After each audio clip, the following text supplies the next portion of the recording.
Radio उड़ान की updates लेने के लिए इस चैनल को सब्सक्राइब कीजिए और इस वीडियो को ज्यादा से ज्यादा लाइक कीजिए और शेयर कीजिए। For more info log on to www.radioudan.com। सुनिए, मेन्यू में क्या है?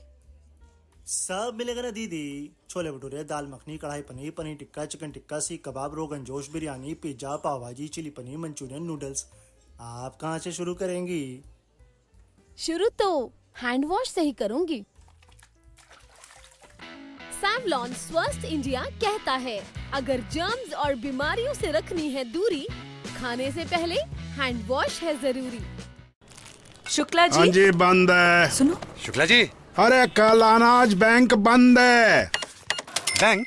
जब से ये दुकान खोली है मैंने, तब से बैंक का ही तो काम कर रहा हूँ। अरे डिपॉजिट करो तो फॉर्म भरो, विड्रॉल करो तो फॉर्म भरो, और ऊपर से उसके लिए एक्स्ट्रा चार्जेस भी दो। QR, card payment, bank transfer, सबका हिसाब किताब तो मुझे को रखना पड़ता है ना। तो मैं तो बन गया ना चपरासी। Not banking with AU.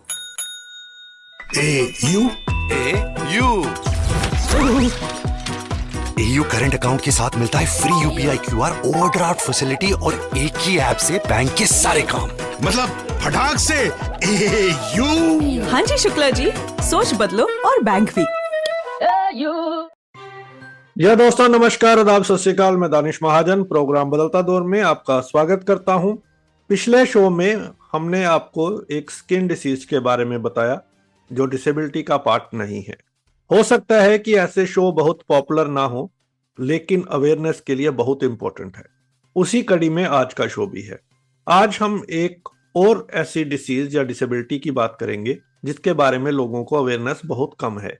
हम बात कर रहे हैं शार्कोट मैरी टूथ के बारे में। क्या ये डिसीज है? क्या ये डिसेबिलिटी में कवर होती है? इसमें किस तरह के सिम्टम होते हैं? क्या चैलेंजेस आते हैं? कितने लोगों को ये होती है?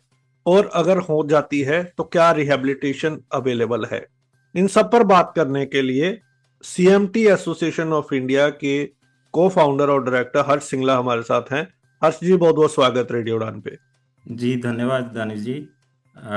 मैं सभी लोगों का नमस्कार, और आपका सबसे पहले मैं शुक्रिया अदा करना चाहता हूं कि आपने मुझे इस प्रोग्राम का हिस्सा बनाया, ताकि मैं हमारी जो डिजीज़ है और हमारी जो ऑर्गेनाइजेशन है उसके बारे में कुछ बात कर सकूं, अपनी वॉइसेस जो है वो रेज कर सकूं। तो आपका बहुत बहुत धन्यवाद जी। सबसे पहले तो हमें थोड़ा सा अपने बारे में बताएं और सीएमटी क्या होती है इसके बारे में बताएं। जी सर, मेरा नाम हर्ष सिंगला है। मैं चंडीगढ़ में रहता हूं और मेरी उम्र 34 ईयर्स है। मुझे सीएमटी है, जो कि चारकोट मैरी टूथ डिजीज़ के नाम से जाना जाता है, और इसका एक दूसरा नाम भी है जो इंडिया में प्रेवलेंट है, उसे हम हेरिडिटरी मोटर सेंसरी न्यूरोपैथी भी कहते हैं। तो मुझे ये डिज़ीज़ जब मैं 13 साल का था तब शुरू हुई थी। मेरा एक स्पाइनल कोड का एक्सीडेंट हो गया था। मेरा एक्सीडेंट हो गया था जिसमें मेरी स्पाइन अफेक्ट हुई थी, तो वहाँ से ये डिज़ीज़ शुरू हुई थी। और इस डिज़ीज़ में सबसे पहले मेरी स्पाइन पे इफेक्ट हुआ था। मेरी स्पाइन, जो रीढ़ की हड्डी है, वो टेढ़ी हो गई थी थोड़ी सी, और फिर उसके धीरे धीरे मेरे जो पेरिफेरल पार्ट्स हैं, जैसे कि लोअर लिम्स हैं, हैंड, फुट है, उसमें शुरू हुआ था इफेक्ट दिखना। उसमें वीकनेस शुरू हो गई थी। फिर उसके बाद धीरे धीरे ये प्रॉब्लम मेरे हाथों में भी पहुंच गई।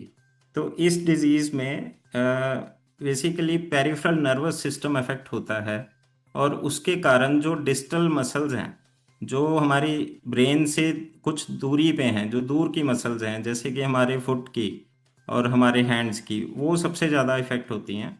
उनमें आपका सेंसरी लॉस हो जाता है, और दूसरा उनकी जो फंक्शनिंग है वो बहुत कम हो जाती है।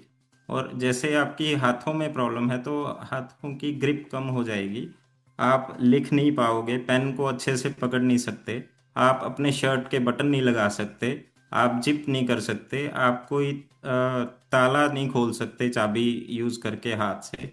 ये सब चीज़ें हैं। और इवन जब ये प्रॉब्लम बढ़ जाती है तो आप खाना खाने में एक निवाला तोड़ के अपने मुंह तक लेके जाने में भी उसमें आपको प्रॉब्लम होती है। और अगर मैं पैरों की बात करूं तो पैरों में जो पंजा है वहाँ से ये डिजीज़ शुरू होती है। पंजे की मूवमेंट सबसे पहले कम होती है, उसमें सेंसरी लॉस होता है। फिर उसके बाद जो जब हम चलते हैं तो हमारा पंजा ऊपर उठना चाहिए। हमारा जो कंट्रोल होना चाहिए कि हम पंजे को ऊपर उठाएं तभी हम चल पाते हैं। तो वो जो अपवर्ड मूवमेंट है पंजे की वो रिस्ट्रिक्ट हो जाती है, जिसके कारण हम चलते हुए गिरते हैं और हमारी जो चाल है वो भी अफेक्ट होती है। तो ये इसके बेसिक सिम्टम्स हैं इस डिजीज के। ये कैसे होती है? एक्सीडेंट के बाद ही होती है या कैसे किसी को पता चले कि हम सीएमटी की ओर जा रहे हैं? तो किन कारणों से ये डिसीज होती है? इस डिजीज का बेसिक कारण हमारी जेनेटिक्स में है। ये एक इनहेरिटेड न्यूरोलॉजिकल डिसऑर्डर है, ठीक है, लेकिन इसका ट्रिगर पॉइंट कुछ भी हो सकता है। अब दिस इज वेरिएबल कि कुछ लोगों में ये डिजीज तो इवन फ्रॉम द बर्थ वो शुरू हो गई, ठीक है। कुछ लोगों में ये टीन एज में शुरू हुई, जैसे मेरे केस में 13 साल में वो शुरू हुई। या फिर कुछ ऐसे भी लोग हैं जिनकी ये डिजीज 40 साल में शुरू होती है, 50 साल में शुरू होती है। तो ये वेरी करता है पर्सन टू पर्सन। पर तो ये एक पता कैसे चले किसी को? इसका पता करने का जो फर्स्ट जो डायग्नोसिस है वो सिम्टम से ही होगा। आपकी पैरों में अगर आपके नमनेस शुरू हो रही है, सर्दियों में आपके पैर ठंडे हो रहे हैं, और उसके अलावा अगर आपके हाथों की ग्रिप कमज़ोर हो रही है, आपकी उंगलियां जो है वो थोड़ा मुड़ना शुरू हो रही हैं, आप सीधी नहीं कर पा रहे हो उंगलियों को, हाथ की पैर की, या फिर पैरों में जैसे पेस कैवस बोलते हैं, जो हमारी आर्च होती है, आर्च का अपवर्ड टिल्ट हो जाता है, मतलब वो आर्च बहुत ज़्यादा बढ़ जाती है, या फिर जो हमारे टोज हैं वो टोज है हमारे वो मुड़ जाते हैं, उसको हम हैमर टोज बोलते हैं। तो ये स्टार्टिंग सिम्टम्स हो सकते हैं। कुछ लोगों में हमारे ग्रुप में ये भी देखा गया है कि जो हीयरिंग लॉस है, हीयरिंग लॉस भी इस बीमारी का एक पार्ट हो सकता है। कुछ लोगों में ओनली हीयरिंग लॉस है और वो सीएमटी से पीड़ित हैं। तो ये सब सिम्टम्स से हम पता कर सकते हैं कि आपको सीएमटी है या नहीं। फिर उसके बाद अगर किसी में ये सिम्टम दिखाई देते हैं तो इसका सबसे पहले जेनेटिक टेस्ट है वो हमें करवाना होगा, जिससे कि ये कंफर्म हो सके कि डिजीज आपको सीएमटी है या नहीं। 3 सवाल हैं। एक, इसको लेकर क्या डेटा है हमारे पास? बी, क्या डॉक्टर अवेयर हैं इस चीज को लेके इंडिया में? सी, क्या इसका कोई प्रॉपर इलाज है? अगर है तो किन के पास जाना चाहिए और किस तरह की स्ट्रेटजी होनी चाहिए? जी, मैं वन बाय वन आंसर करता हूँ। जो जहाँ तक डेटा की बात है, पूरे वर्ल्ड लेवल पर सीएमटी के लिए काफ़ी ऑर्गेनाइजेशन हैं जो इस पे काम कर रही हैं। सबसे यूएसए में, यूरोप में काफ़ी काम हो रहा है। तो उनकी जो ग्लोबल डेटा है वो ये कहता है कि हर 2500 लोगों में से एक पर्सन को ये बीमारी होती। और जो हमारी रेयर डिजीज़ की एक डेफिनेशन है जो डब्ल्यूएचओ ने दी है, वो डेफिनेशन ये कहती है कि एक प्रॉब्लम को रेयर डिजीज़ तब कहा जाएगा जब 1000 लोगों में एक पर्सन को वो डिजीज़ होगी। तो हमारी ये जो सीएमटी डिजीज़ है ये रेयर डिजीज़ में आती है अगर हम फॉरेन की और बाकी कंट्रीज़ की बात करें। बट इंडिया में थोड़ा सा इसका लेट डायग्नोसिस होने के कारण, क्योंकि हमारे यहाँ जेनेटिक टेस्टिंग बहुत कम है और एक्सपेंसिव भी है और एक्सेसिबिलिटी भी बहुत कम है उसकी, तो इसीलिए इसका प्रॉपर डायग्नोसिस नहीं होता। और दूसरी बात, अगर मैं बात करूँ डॉक्टर्स की, तो इवन इंडिया में डॉक्टर्स को भी इस डिज़ीज़ की इतनी अवेयरनेस नहीं है। डॉक्टर्स के जो मेडिकल साइंस में इस डिज़ीज़ के बारे में पढ़ाया जाता है वो जस्ट एक या 2 चैप्टर्स पढ़ते हैं इसके बारे में, और पेशेंट्स का इन्फ्लक्स इतना ना होने के कारण और बाकी और डिजीज़ के ज़्यादा प्रेवलेंस के कारण इसको ज़्यादा तवज्जो नहीं दी जा रही है अभी तक। लेकिन अगर हम वर्ल्ड की बात करें तो this is the most common inherited neurological disorder in the world, ठीक है। एंड अगर मैं इलाज की बात करूं तो अभी तक इस डिज़ीज़ के लिए कोई भी इलाज अवेलेबल नहीं है, ना ही इंडिया में और ना ही वर्ल्ड में। लेकिन ऑर्गेनाइजेशंस हैं, बहुत सी ऑर्गेनाइजेशन हैं जो इस पे काम कर रही हैं। यूएसए में काफ़ी बड़े लेवल पे इस पे काम हो रहा है।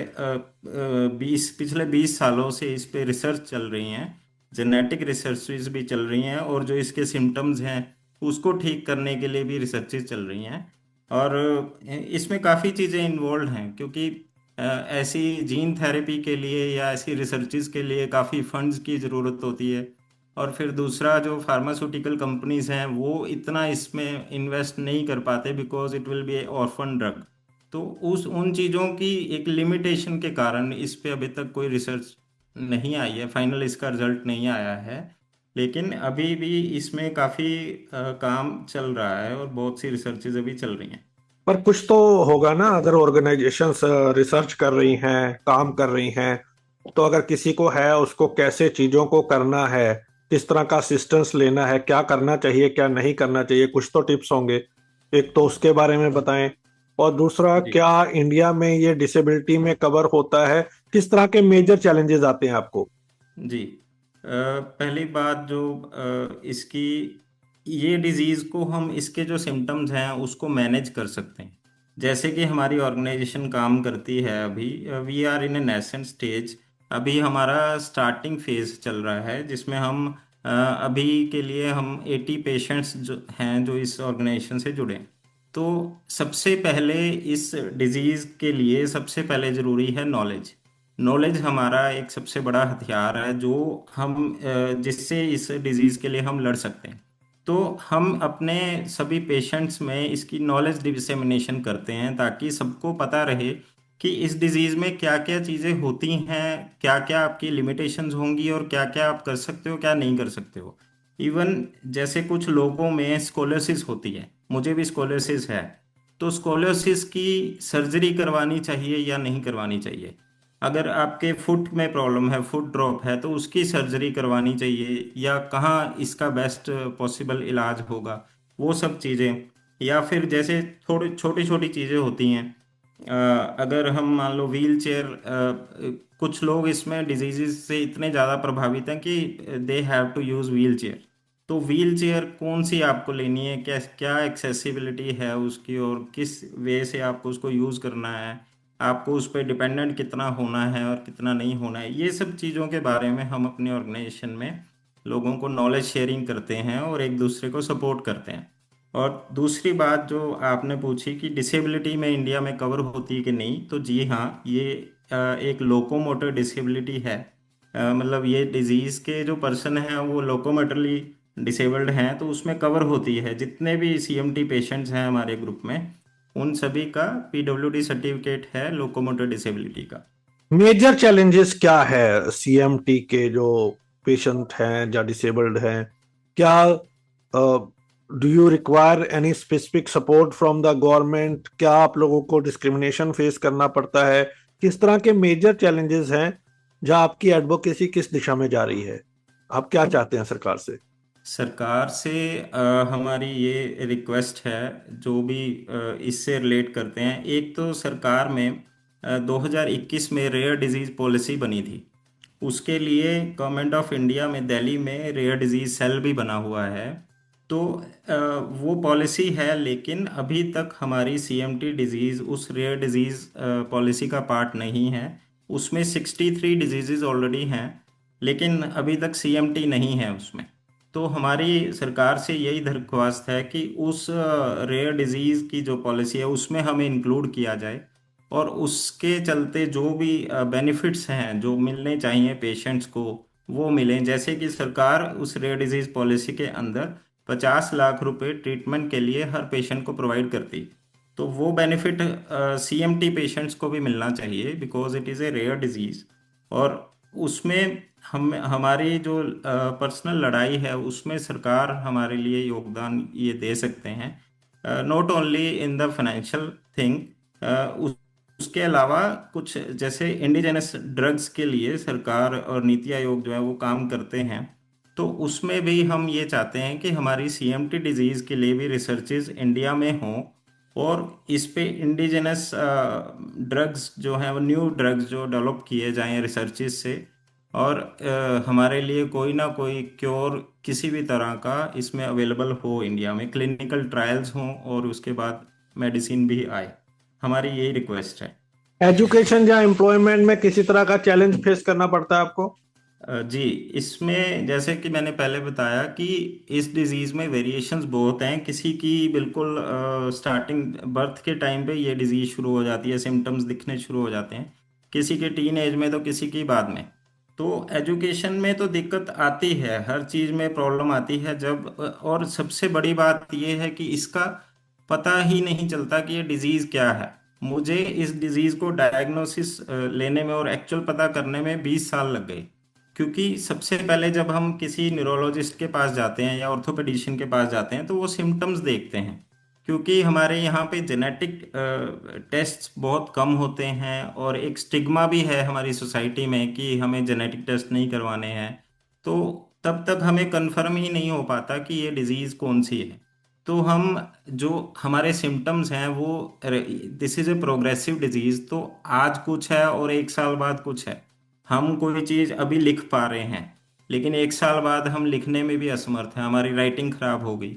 तो वो सारी चीज़ें हैं, उसमें हमें बहुत दिक्कतें आती हैं। और ये भी हो सकता है कि जैसे मान लो अगर आपकी डिजीज़ ज़्यादा बढ़ गई तो आपको स्क्राइब की ज़रूरत पड़ जाए लिखने के लिए। तो वो सब चीज़ों को सबसे पहले समझने में हमें ही बहुत टाइम लगता है, उसके बाद सोसाइटी उस चीज़ को समझ पाएगी। हम उस चीज़ को एक्सेप्ट ही नहीं कर पाते हैं। तो ये सबसे बड़े चैलेंजेस हैं जो हम फेस करते हैं सोसाइटी में। लेकिन मैं ये ग्रुप आपके चैनल के थ्रू ये बताना चाहता हूँ कि जो हमारी ऑर्गेनाइजेशन है उनमें जो सीएमटी के लोग हैं तो ये लोग बड़े ही डेडिकेटेड हैं, हाईली डेडिकेटेड हैं, हाईली मोटिवेटेड हैं।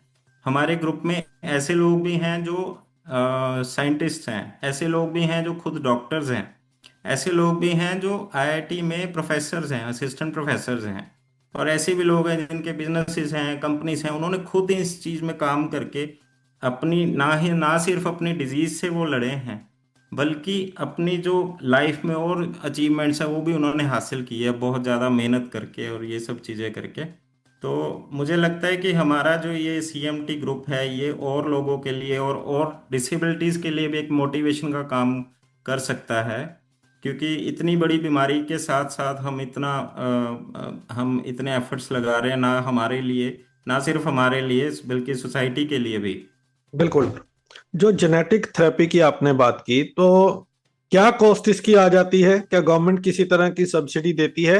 तो अगर हम जेनेटिक टेस्टिंग के लिए जाते हैं तो किन चीजों का ध्यान रखना चाहिए? जी, जो जेनेटिक टेस्ट है इसमें 2 तरह के जेनेटिक टेस्ट होते हैं, एक होल एक्सोम सीक्वेंसिंग एंड एक होल जीनोम सीक्वेंसिंग। तो होल एक्सोम सीक्वेंसिंग की कॉस्ट इंडिया में 10 to 15,000 अब की प्राइस है। इससे पहले ये प्राइस काफ़ी ज़्यादा थी, मतलब 20 to 30,000 थी। तो अभी जैसे काफ़ी कंपटीशन है, जेनेटिक लैब्स भी काफ़ी खुल गए हैं, तो ये प्राइस कम होके 10 से 15,000 हो गया है।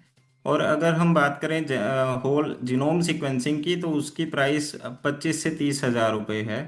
ये 2 टेस्ट में डिफरेंस ये है कि कई बार जो होल एक्सोम सीक्वेंसिंग है वो करवा के मान लो आपकी जो प्रॉपर जो वेरिएंट है उसका वो आइडेंटिफाई नहीं हो पाता है, तो आपको होल जीनोम सीक्वेंसिंग करवानी पड़ती है। और सबसे जो लोग भी जेनेटिक टेस्ट करवाना चाहते हैं उनके लिए मेरी ये गाइडेंस है कि आप पहले whole exome testing sequencing test करवाएं। ये एक बड़ा सिंपल टेस्ट होता है। इसमें आप किसी भी जेनेटिक लैब से कांटेक्ट करेंगे, वो आपके ब्लड सैंपल्स कलेक्ट करेंगे, चाहे आपका होम कलेक्शन भी वो प्रोवाइड करवा सकते हैं, और उसमें फिर 3 से 4 हफ्ते में रिपोर्ट आपके पास आ जाती है। अगर उसमें आप पॉजिटिव आते हो तो उसमें आपको सारी चीज़ पता लग जाती है कि कौन सा जीन आपका अफेक्टेड है और कौन सा टाइप ऑफ सीएमटी है या फिर कोई भी और डिजीज़ है, तो उसमें आपको इजीली पता लग जाता है। और गवर्नमेंट हॉस्पिटल्स में भी ये फैसिलिटी है? कुछ गवर्नमेंट हॉस्पिटल्स हैं जिसमें ये फैसिलिटी है, जैसे एम्स है, एम्स दिल्ली में ये फैसिलिटी अवेलेबल है। एक निमहंस है कॉलेज साउथ में, उसमें फैसिलिटी अवेलेबल है। एक श्री बेंगलोर में गंगाराम हॉस्पिटल है, उसमें अवेलेबल है। लेकिन सभी हॉस्पिटल्स में ये चीज़ अवेलेबल नहीं है, हमें प्राइवेट इंस्टीट्यूशंस पे लैब्स पे जाना पड़ता है इसके लिए। तो आप अवेयरनेस सेशन करते हैं, सोशल मीडिया पे एक्टिव हैं, तो क्या मैसेज रहता है? क्या सोशल मीडिया से और लोग आपकी ऑर्गेनाइजेशन के साथ जुड़ रहे हैं जैसे जैसे उन्हें पता चल रहा है? तो what exactly you convey to people during your awareness sessions? Social media पे एंड प्लेटफॉर्म्स पे हमारा ये मैसेज रहता है कि अगर क्योंकि ये डिज़ीज़, इसकी अवेयरनेस अभी बहुत कम है और ये इतनी विजिबल नहीं होती, तो जो अफेक्टेड लोग हैं या उनके पेरेंट्स हैं, वो अपने अपने आप को छुपाने की कोशिश करते हैं, क्योंकि ये इस डिज़ीज़ का प्रोग्रेशन बहुत ही ग्रेजुअल है। अगर मान लो आपकी एज अभी 20 एज है, तो आप कुछ चीज़ें हो, आप यू आर वेरी नॉर्मल, आपको ये डिजीज़ है अंदर लेकिन वो विजिबल नहीं हो रही। लेकिन आप 25 साल के 30 साल के जब हो जाओगे तो वो आपको विजिबल होना शुरू होगी। तो ये एक ऐसा फेज होता है जिसमें कि लोगों को लाइफ के बहुत से डिसीजन लेने पड़ते हैं, शादी करनी है या नहीं करनी है, कुछ भी काफ़ी सारे ऐसे डिसीजंस हैं जो लेने होते हैं। तो लोग इस चीज़ को छुपाने की कोशिश करते हैं, लेकिन हमारा ये मैसेज रहता है कि ये जो डिज़ीज़ है ये आपके अंदर एक मतलब जैसे हम कहते हैं दीमक की तरह, वो अंदर से आपको खोखला कर रही है। तो जितनी जल्दी आप उस पे अपना एक्शन लेना शुरू करोगे वो ज़्यादा बेटर रहेगा। और इस चीज़ को सबसे ज़्यादा ज़रूरी है पेरेंट्स के लिए और पेशेंट्स के लिए, इस चीज़ को समझना सबसे ज़्यादा ज़रूरी है। पहले आपको समझना होगा कि ये डिज़ीज़ है क्या, और इसको फिर एक्सेप्ट करना होगा कि हमें ये डिज़ीज़ है, और फिर उसके बाद आपको ऐसी ऑर्गेनाइजेशन से जुड़ना होगा, हमारे साथ जुड़ना होगा, ताकि हम मिलके एकजुट होके इसके खिलाफ एक लड़ाई लड़ सकें, इस डिज़ीज़ के खिलाफ, और कुछ ना कुछ नतीजे पे हम पहुंच सकें। सोसाइटी से क्या एक्सपेक्टेशंस है? सोसाइटी से हमारी एक्सपेक्टेशन ये है कि एक तो ये है कि जो कोई भी डिज़ीज़ है, हमें जो पेशेंट्स हैं उन्हें सहारे की तो ज़रूरत है, लेकिन सिंपथी की ज़रूरत नहीं है। हमें एज ए सोसाइटी ये समझना होगा कि ये कोई डिज़ीज़, अगर कोई भी डिज़ीज़ है, मान लो मैं अपनी CMT की बात ही नहीं कर रहा हूँ, किसी भी डिसेबिलिटी की बात कर रहा हूँ, कि अगर कोई भी डिज़ीज़ है तो ये हमें अपने दिमाग से सोसाइटी को निकालना होगा कि ये किसी भी तरीके से किसी से कम है। क्योंकि ये मैं मानता हूँ उल्टा कि जो भी डिसेबल्ड लोग हैं वो हमारे समाज के फ्लैग बियरर्स हैं, क्योंकि जो समाज के नॉर्मल पीपल हैं, जो फिट पीपल हैं, वो इतना काम, इतनी डेडिकेशन से काम नहीं कर पाते जितना कि डिसेबल्ड लोग करते हैं। उन्हें, उनके अंदर जो मोटिवेशन है वो एक अलग तरह की मोटिवेशन होती। तो अगर वो लोग जो डिसेबल्ड लोग हैं वो अपने खुद से खुद की लड़ाई भी लड़ रहे हैं, और समाज में जो चीज़ें हैं, चैलेंजेस हैं, उनको भी फेस कर रहे हैं और सारे काम कर रहे हैं, तो आई थिंक कि उन्हें एक अलग से मतलब एक पहचान मिलनी चाहिए, एक रिकॉग्निशन मिलनी चाहिए कि वो इतना एक एफर्ट लगा रहे हैं अपने लिए। जो मैंने आपसे नहीं पूछा, जो आप शेयर करना चाहते हैं, आप अपनी बात रख सकते हैं। दूसरा, अपना कॉन्टैक्ट डिटेल शेयर कर दीजिए, ताकि अगर किसी को आपके साथ जुड़ना है, जब मदद चाहिए, तो आपके साथ वो कॉन्टैक्ट कर सके। जी जी, सबसे पहले मैं कॉन्टैक्ट शेयर कर देता हूँ। हमारी ऑर्गेनाइजेशन का जो नेम है CMT एसोसिएशन ऑफ इंडिया है। हमारे बहुत से सोशल मीडिया प्लेटफॉर्म्स भी हैं। इंस्टाग्राम पे CMTA इंडिया के नाम से आप जुड़ पाएंगे। यूट्यूब पे लाइफ अंडरस्कोर A_rare_डिजीज़ के नाम से आप जुड़ पाएंगे। और अगर आपको हमारे व्हाट्सएप ग्रुप पे जुड़ना है तो हम उसका एक QR कोड भी शेयर कर सकते हैं किसी तरह, या फिर आप हमें थ्रू फ़ोन नंबर मेरे से जुड़ सकते हैं 9988463039। और हम आपको जो हमारा व्हाट्सएप ग्रुप है उसमें आपको हम जोड़ सकते हैं, और आप सबसे पूरी कम्युनिटी से जुड़ सकते हैं।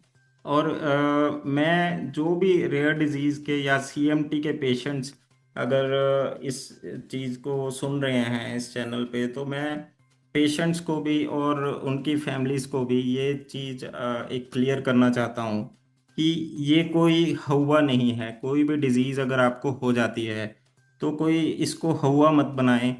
ये मैनेजेबल होती हैं सारी चीज़ें। ये एक लड़ाई है जो भगवान ने हमें असाइन किया है इस लड़ाई के लिए। ठीक है, अगर मान लो कोई नॉर्मल पर्सन है तो उसके लिए कुछ और लड़ाइयाँ होती हैं जो ज़िंदगी में उसे लड़नी है, लेकिन हमारे लिए एक ये लड़ाई सबसे इम्पोर्टेंट है। तो हमें सबसे पहले इस डिज़ीज़ के बारे में जानना है, उसको समझना है, उसको एक्सेप्ट करना है। फिर उसके लिए जो भी हमसे बन पड़ता है वो हमें करना है। जितने भी रिसर्च पेपर अवेलेबल हैं वो पढ़ो, ताकि अच्छे से दूसरे लोगों को भी एजुकेट कर पाओ। और इसके लिए मान लो पेरेंट्स से मैं कहना चाहता हूँ कि इसको, अगर मान लो कोई भी जेनेटिक डिजीज़ आपके बच्चों को है तो आपको उसके लिए खुद को जिम्मेवार ठहराने की कोई ज़रूरत नहीं है कि ये जेनेटिक डिजीज़ है और ये हमारे कारण बच्चों को हुई है। ये बेसिकली एक ह्यूमन मेड प्रॉब्लम नहीं है, ये एक नेचर मेड प्रॉब्लम्स हैं। इसमें हमें इसको पॉजिटिव लेके चलना होगा कि हमें नेचर ने इसके लिए, इस बीमारी के लिए चुना है। क्यों चुना है? क्योंकि we are the born fighters. हम इस बीमारी से लड़ सकते थे, इसलिए हमें ये बीमारी हुई है। तो हमें लड़ना है, हमें सब चीज़ों को एकत्रित करना है जो हमारे लिए एक हथियार का काम कर सकते हैं इस बीमारी से लड़ने के लिए। और यही मेरी उन सब पेरेंट्स से ये मैसेज रहेगा कि अपने बच्चों को सिंपैथी मत दो, उन्हें सहारा तो दो, लेकिन उन्हें इंडिपेंडेंट भी बनाओ। अगर मान लो कोई बच्चा चलने फिरने में असमर्थ है तो उसको वो चीज़ें लाके दो जिसपे वो इंडिपेंडेंटली वो चल सके। जैसे मान लो अगर किसी को स्टिक की ज़रूरत है तो एक ऐसा माहौल क्रिएट करो कि उसे बुरा ना लगे कि मैं स्टिक यूज़ कर रहा हूँ। अगर किसी को व्हील चेयर की ज़रूरत है तो उसे व्हील चेयर ला के दो। उसे ये ना हो कि आप उसका हाथ पकड़ कर लेके जा रहे हो। उससे सेल्फ इंडिपेंडेंट बनाओ। जो असिस्टिव डिवाइसेस की ज़रूरत है उसे ला के दो। उसकी अगर वो मोटिवेशन लूज़ करता है तो उसकी मोटिवेशन खुद बनो। ये मेरा सबके लिए मैसेज है। और अगर कोई भी हमारी ऑर्गेनाइजेशन से जुड़ना चाहेगा तो हमारा जो बेसिक एम है इस ऑर्गेनाइजेशन का, वो 3 प्लेटफॉर्म पे हम काम कर रहे हैं: अवेयरनेस, सपोर्ट एंड रिसर्च। तो अवेयरनेस का, ये जैसे आज का इवेंट ये अवेयरनेस का ही पार्ट है। हम ज़्यादा से ज़्यादा लोगों से जुड़ें। अगर किसी को डिजीज़ है वो हमारे से डायरेक्ट जुड़ सकता है। अगर किसी को डिजीज़ नहीं है, कोई सोशल वर्कर है, वॉलंटियर्स है, वो हमारे लिए काम करना चाहते हैं तो वो भी आगे आएँ हमारे लिए। अगर मान लो पेशेंट्स की काउंसलिंग करनी है, उसके लिए जो एक्सपर्ट हैं वो आगे आएँ, वो हमारे लिए काम कर सकते हैं। हम अपनी ऑर्गेनाइजेशन की तरफ से रिकॉग्निशन भी देंगे, सर्टिफिकेट्स भी इशू करेंगे। तो ये सब चीज़ें हैं और सबके सहयोग से ही कोई भी लड़ाई जीती जाती है। अकेले कोई भी लड़ाई कोई भी इंसान नहीं जीत सकता। ये मेरा मैसेज है। बिल्कुल, थैंक यू सो मच हर्ष जी हमसे बात करने के लिए। ऑल द बेस्ट जिस मिशन के साथ आप जा रहे हैं। उम्मीद है आपको कामयाबी मिलेगी और लोगों को आपकी ऑर्गेनाइजेशन से बहुत हेल्प होगी। Thank you so much for talking to us. Thank you sir, thank you so much, thank you so much for calling यार। तो लिसनर्स, बात की आज हमने हर्ष सिंगला साहब से, जिन्होंने सीएमटी के बारे में बताया, किस तरह के सिम्टम होते हैं, किस तरह की रिहेबिलिटेशन अवेलेबल है, किस तरह आप उनसे जुड़ सकते हैं। अगले सप्ताह मुलाकात होगी किसी और पर्सनैलिटी के साथ। दीजिए इजाजत। सुनते रहिए radio Udaan, flight of life. Bye bye. यार एग्जाम पास आ रहे हैं, पुराने पेपर देखे तो, लेकिन कुछ समझ नहीं आया। सब धुंधले हैं। मेरी स्क्रीन रीडर भी नहीं पढ़ पा रही। अरे तूने स्मार्ट ऑन का डॉक्यूमेंट वाला फीचर ट्राई नहीं किया? नहीं, वो क्या है? स्मार्ट ऑन एक ऐप है। बस अपना पेपर स्मार्ट ऑन के डॉक्यूमेंट फीचर में खोलो और वो सब साफ साफ पढ़कर सुनाता है। सच में? मतलब अब मैं खुद सुनकर पढ़ सकती हूँ? हाँ, ये हमारी तरह के लोगों के लिए ही बना है जो अच्छे से देख नहीं सकते। अब पढ़ाई आसान है। स्मार्ट ऑन, ये पढ़ता है, आप सीखते हैं। तो आज ही डाउनलोड करो smart on Google play store से। कब तक रुकेंगे, कब तक डरेंगे? जो विजुअली इम्पेयर्ड हैं, उनके लिए भी सफर मुमकिन है। सपने रुकने के लिए नहीं होते, रास्ते सबके लिए होते हैं। राइजिंग स्टार खिलते चेहरे के साथ बोलो, yes I can travel. Rising star खिलते चेहरे के साथ आप अकेले नहीं चलेंगे। Accessible journeys, real freedom to explore. जानकारी के लिए कॉल करें 8527044355। अरे तुम इतनी तेजी से बिना देखे कैसे टाइप कर लेते हो? कोई साथ बैठा है क्या? नहीं यार, अब मुझे किसी की जरूरत नहीं। मेरे पास है स्वलेखन टाइपिंग ट्यूटर। स्वलेखन, स्वलेखन। आज खुद को आजमाओ, निर्भरता की जंजीर तोड़ो। सीखो टाइपिंग स्वलेखन से, अपने हक की जंग लड़ो। मराठी, हिंदी, इंग्लिश सब एक ऐप में फ्री। 78 मजेदार लेसन्स से सीखना हुआ इजी। स्वलेखन से आपके विचार अब बने पहचान, स्वलेखन से लिखो खुद और छू लो आसमान। स्वलेखन। निवांत अंधमुक्त विकासालय लेकर आए हैं स्वलेखन टाइपिंग ट्यूटर, एक अनोखा सेल्फ लर्निंग अनुभव जो रिकॉर्डेड वॉइस के साथ आपको खुद सिखाएगा टाइपिंग की कला। स्वलेखन। मोबाइल के लिए प्ले स्टोर से और विंडोज पीसी या लैपटॉप के लिए SWALEKHAN यानी कि swalekhan.org से ऐप डाउनलोड करें या फिर कॉल करें 9923 772375 पर। स्वलेखन।